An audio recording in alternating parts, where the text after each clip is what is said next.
Itong ginagawang pagtuturo ni Chis Escudero dito kay Martin Romualdez, okay lang naman yan. Dapat talaga kayo-kayo magturuan kayo, lahat ng may kasalanan.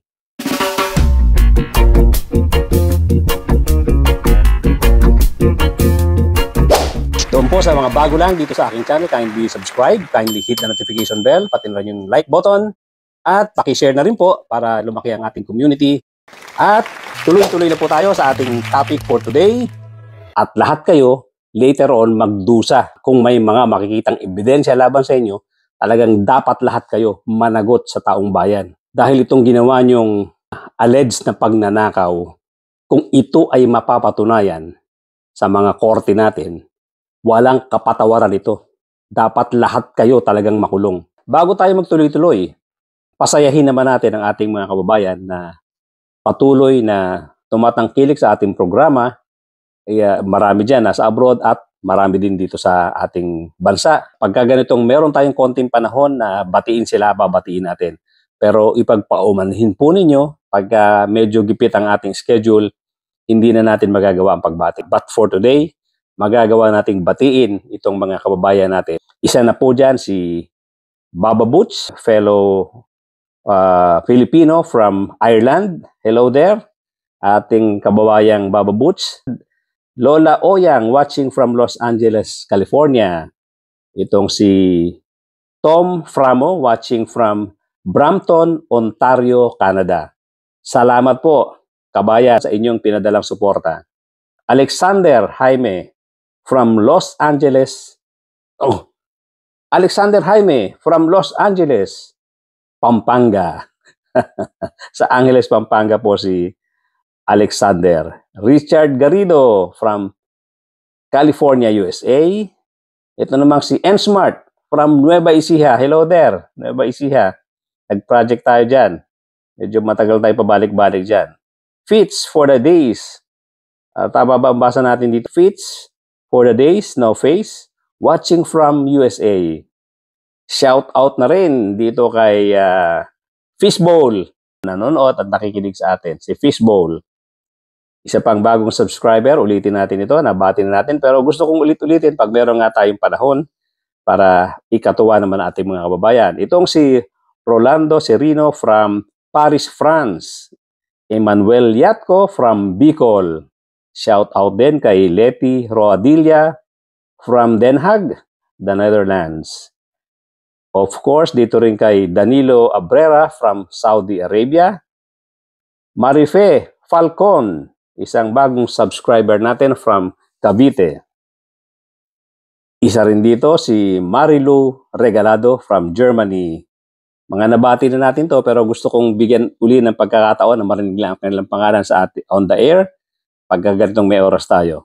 Corazon from Las Vegas, Nevada. Siya po ay nasa Nevada sa Las Vegas mula pa noong 1969. Ganun na po siya katagal diyan sa Las Vegas. Hello po, Madam Corazon. Teresita Jimenez from the USA. At of course, yung ating mga iba pang mga followers, sila Benita Acuña from USA. Lucy Valdez from USA. Si Mr. Eugene Aquino, Mirna Aquino from Chicago, USA. Si Presi Jessen from Virginia, USA. At of course, ulitin natin, si Pipi Dong Ibod at ang kanyang lovely wife, si Bernie Ibod. Nandiyan pa ba kayo sa Chicago? At hanggang kailan ka dyan, kaibigan? Inaantay ka na ng Rotary Club. Okay, shout out sa kanilang lahat, ating mga kababayan na patuloy na tumatangkilik sa ating programa. Thank you so much. At sa uulitin po, pag meron pa tayong oras, I don't mind repeating the names and shouting out for our kababayans na patuloy na nakikinig at nanonood sa ating programa. So tuloy-tuloy na nga po tayo. Itong sinasabi nating problema ng Chis Escudero, of course, bahala siya dito sa problema niyang pinasok. Ang masakit dito kasi, maraming tao ang nagtiwala sa'yo, Chis Escudero. Ako mismo, nung nag-uumpisa ka sa politika, sabi mo nga 20 years ka na dyan sa politika, isa ka sa mga hinahangaan ko dyan. Kasi ang tingin ko sa'yo, Kasama na itong sila Caldero, sila Alan Peter Cayetano, na ang tingin ko mga idealistic kayo. Yung bang nangangarap kayo na maging leader ng ating bansa na meron kayong pagmamahal at meron kayong patriotism. I was hoping na itong mga kabataan na mga senador ay hindi matutulad doon sa mga iba pang mga matatandang senador na nasangkot at na-involved sa mga korupsyon. Ganyan ang tingin ko sa inyo nung araw. Para bang ang tingin ko sa inyo, ang laking pag-asa, matatalino kayo, mahusay magsalita, sa tingin ko ay maganda ang leadership ninyo, sa tingin ko ay may pagmamahal kayo sa bayan. Pero ngayon, nagbagong lahat ang paningin ko sa inyo. Hindi pala guarantee.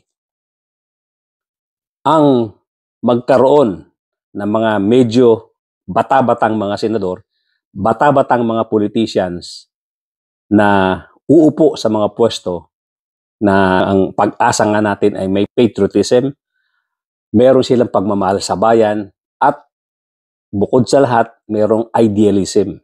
Magagawa sila ng magandang halimbawa, gagawa sila ng magandang trabaho dito sa ating bansa na paigihin, pagandahin dahil sa kanilang pagmamahal sa bayan. Pero nga lumalabas, nakaka-disappoint na itong mga bago-bago kung ikukumpara sa mga dating politicians. Although hindi na rin bago yung 27 years, pero sa aking paningin, dahil malaki naman ang tanda ko sa inyo, ang tingin ko sa inyo kabataan na may pagmamahal sa bayan. Pero disappointed ako masyado, katulad na rin ng mga ibang tao na talagang disappointed sa mga pinaggagawa ninyo. Wala kayong pinagkaiba doon sa mga dumaang mga public servants, dumaan na mga politiko na nabigyan ng pagkakataon na umupo magserbisyo pero hindi nagserbisyo sa bayan. Kung hindi, inintindi nyo lang, sinerbisyohan nyo ang mga sarili nyong buhay. Ganyan po lumalabas ang paningin namin base sa mga nangyayaring development dito sa ating bansa. Base sa mga pag-iimbestiga na kayo ay talagang walang malasakit. Wala kayong pagmamahal sa bayan, mahal nyo lang ang sarili-sarili nyo. Pinayaman lang ninyo ang sarili nyo, pinayaman ninyo ang pamilya ninyo, at namuhay kayong masagana, namuhay kayo ng napakasarap na buhay, at hindi nyo na pinansin, hindi nyo inintindi ang kapwa nyo Pilipino na nagdarahop. Ganyan po lumalabas ang mga pag-iimbestiga ngayon. Ang consolation na lang natin ngayon ay ang pagkakaupo nitong si Secretary Boying Rimulya na nanggaling nga sa DOJ na ngayon ay umupo na sa ombudsman. Dahil sa ombudsman, dito po talaga ang bakbakan. Pagdating po dito sa mga kaso na nai-involve ng mga politicians, mga public servants, dito po talaga ang tunay na investigasyon. Ang pagpa-file ng mga kaso ay dito mag-uumpisa sa ombudsman. Bukod pa diyan sa ginagawang investigasyon ng DOJ at ng ICI. Pero sila po bilang isang independent investigation body, magre-recommend lang sila at maggagather ng mga ebidensya laban sa mga taong ito at papunta rin yan, dadalhin din yan sa ombudsman para finally ay ma-filean talaga ng mga nararapat na kaso. Ngayon, babalikan natin itong si Senator Chis Escudero. Sobrang disappointed ako at ganoon na nga rin ang mga mamamayang Pilipino, lalong-lalo na ngayon ang kabataan, millennials at yung mga Gen Zs, na sila ngayon ang active. Sila ngayon ang namumuno dito sa pagkilos laban dito sa mga ganitong klaseng korupsyon. Itong ipinakita sa atin ni Chis Escudero, pag napatunayan ito sa mga korte, talagang hindi dapat ito mapatawad. Mr. President, PBBM, ang mamamayang Pilipino po ay hindi masisihan kung ang mga katulad ni Chis Escudero ay hindi makukulong pag napatunayan na sila ay may pagkakasala. Napakalaki po ng mga pumasok na proyekto dito sa Centerways, dito sa Octagon. Billions po ang halaga ng mga proyekto na pumasok dito. At yan po ay malinaw na nagamit ni Chis Escudero ang kanyang posisyon para makakuha ng mga proyekto nito. Lalong-lalo na nga dahil lumalabas, siya ang naging proponent. Siya ang nag-initiate na magkapondo para sa mga proyekto na to. At ang pinakamasaklap pa po rito, itong Octagon, ang kapartner nito, yung Wawaw Builders. Itong Wawaw Builders, ito po ay kilalang-kilala sa ghost projects. Ganyan po kalala ang napasok na problema nitong si Chis Escudero. Hindi naman po pwedeng baliwalain natin ang koneksyon. Kapatid niya ang asawa nitong si Kirante na isang part owner ng Octagon Construction. Naando doon po ang malinaw na connect. So, ang linaw-linaw nung pagkakakabit-kabit, no? Yung mga koneksyon. Yung kapatid niya, asawa ni Joseph Kirante na part owner nung Octagon Construction. Itong kapatid niya ay representative naman ng First District ng Sorsogon na si Det Escudero. Hindi rito, ang matinding koneksyon dito, itong presidente ng Octagon Construction ay si Milton Ngu. Kumunik naman ito kay Maynard Ngu na binanggit ni Yusek Bernardo na siyang bagman ni Chis Escudero. So, connect na connect. Paano itatanggi na naman ni Chis Escudero ito, yung mga koneksyon? Kaya itong ginagawa ni Chis Escudero na pagtanggi-tanggi at nagmamalinis, tinuturo nga itong si Martin Romualdez na siya daw may kasalanan ng lahat, na siya daw author ng lahat at siya raw ang nagmamayari ng script para idiin ang mga engineer ng TPWH at ituro ang mga senador. Ito daw ay lahat minamaneho at minamando nitong si Romualdez. Ito po ay malinaw na conflict of interest. Hindi po dapat nangyayari sa gobyerno yan. Yung may mga ganyang koneksyon, mga kamag-anak, hindi po inaalaw ng batas na makakakuha ng malalaking kontrata or even maliliit na kontrata. Bawal po yan. Papasok po yan talaga diyan sa mga katulad ng kaso na ipa-file ni Senator Trillanes dito kay Senator Bongo na plunder. Similar situation po yan. Yung construction company nitong sila Bongo na CLTG na lumalabas initials mismo ni Senator Bongo. Christopher Lawrence Tesorogo na i-deny. Ganun na lang ang pag-deny nitong si Bongo na siya ay nakikialam at may influensya doon sa mga project na nakuha ng kanilang ama at ng kanyang kapatid yata or pinsan na namamahala nitong CLTG company nila o CLTG Construction Company.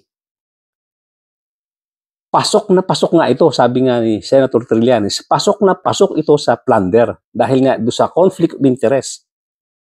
Malinaw na may conflict of interest itong CLTG Builders na nakakuha ng billion projects diyan sa Davao City. Noong panahon, lalong-lalo na nung panahon na nakaupo itong si Digong Duterte. So, anong pagkakaiba?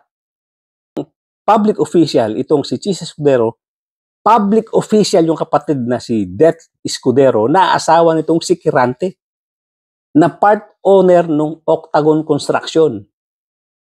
Malinaw po ito na conflict of interest. At nakakuha ng bilyon project.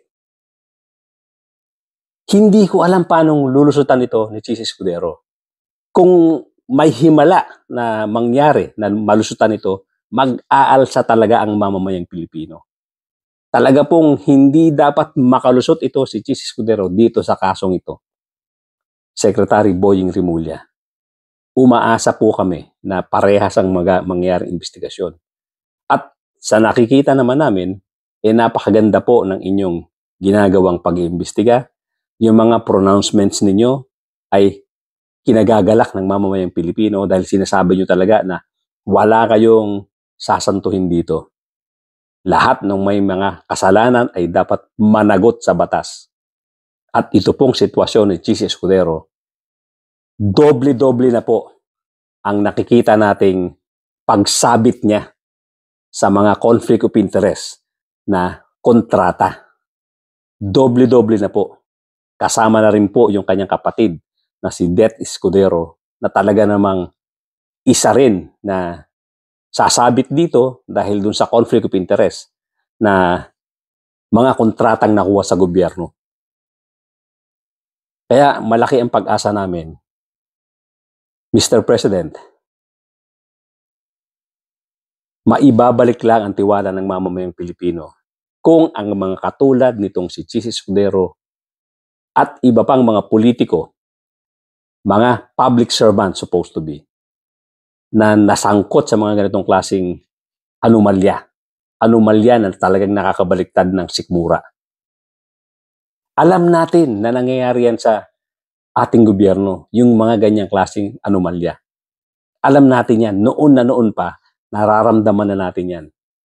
Pero itong panahon na to, ngayon lang natin nakumpirma, ngayon lang natin nakita kung gaano kalawak ang nangyayaring nakawan. Napakalawak po, nakakaduwal, nakakasuka, nakakagalit talaga yung mga ganitong klaseng na-discover natin.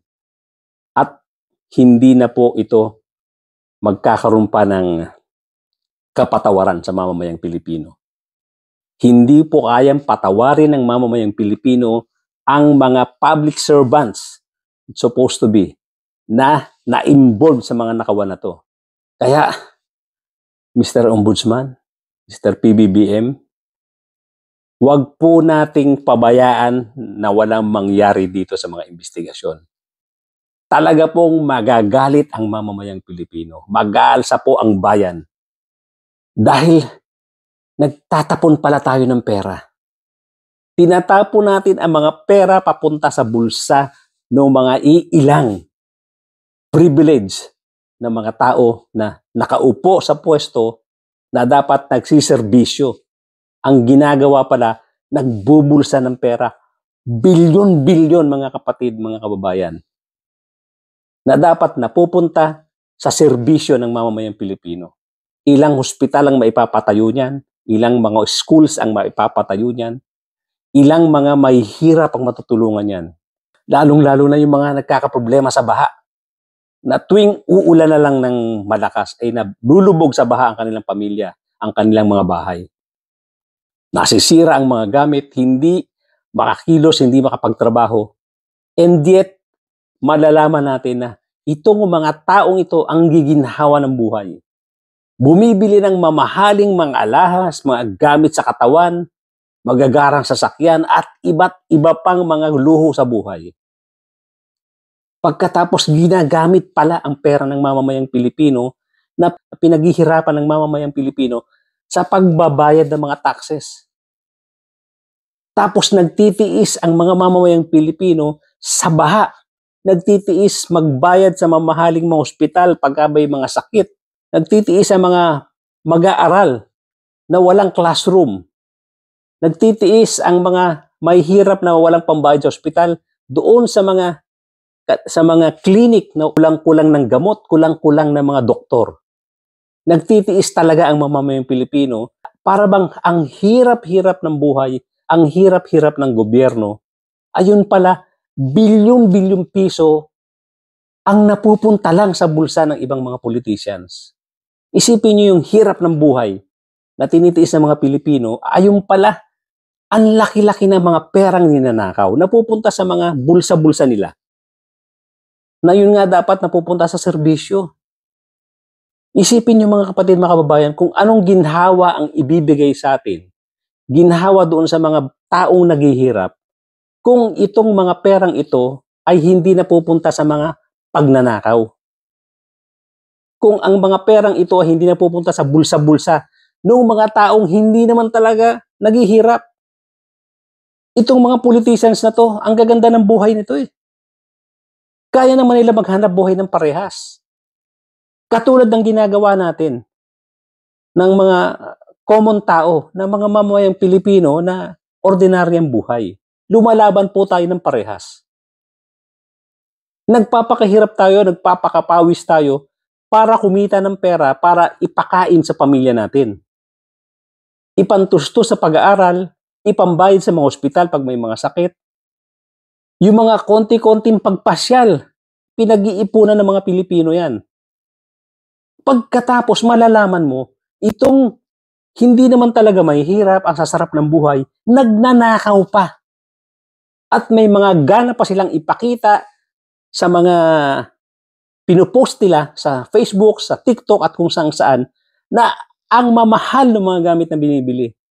Binibili ng pangregalo sa mga asawa, sa mga anak, pangregalo sa sarili, panggasto sa abroad at iba pa, bibili ng mga sasakyan, magagarang damit, magagarang bahay. Isipin niyo mga kapatid, mga kababayan, pera ng mamamayang Pilipino ang ginagamit yan. Tapos milyon-milyong Pilipino ang nagdarahop, naghihirap, nagtitiis sa init, nagtitiis sa ulan, nagtitiis sa baha, para lang makapaghanap buhay ng parehas. Kaya hindi natin talaga matatanggap, Mr. President, hindi natin matatanggap, Secretary Boying Rimulya, kung ang mga taong nagnanakaw na ito ng pera ng gobyerno, pondo ng mamamayang Pilipino, na pinaghirapan ng mamamayang Pilipino, ay makakalaya.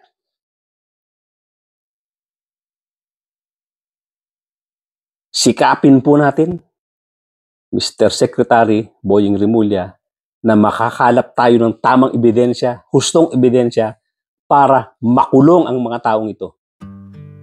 Itong sila Jinggoy Estrada, itong sila Joel Villanueva, sila Bong Revilla, itong si Nancy Binay, itong si Congressman Saldico, si Congressman Romualdez, at iba pa.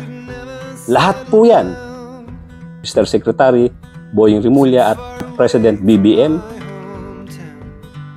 pagsikapan po natin na mahanapan talaga ng sapat na ebidensya ang mga taong isinusumbong na sa ngayon ay mga suspects na dito sa mga anomalya na to.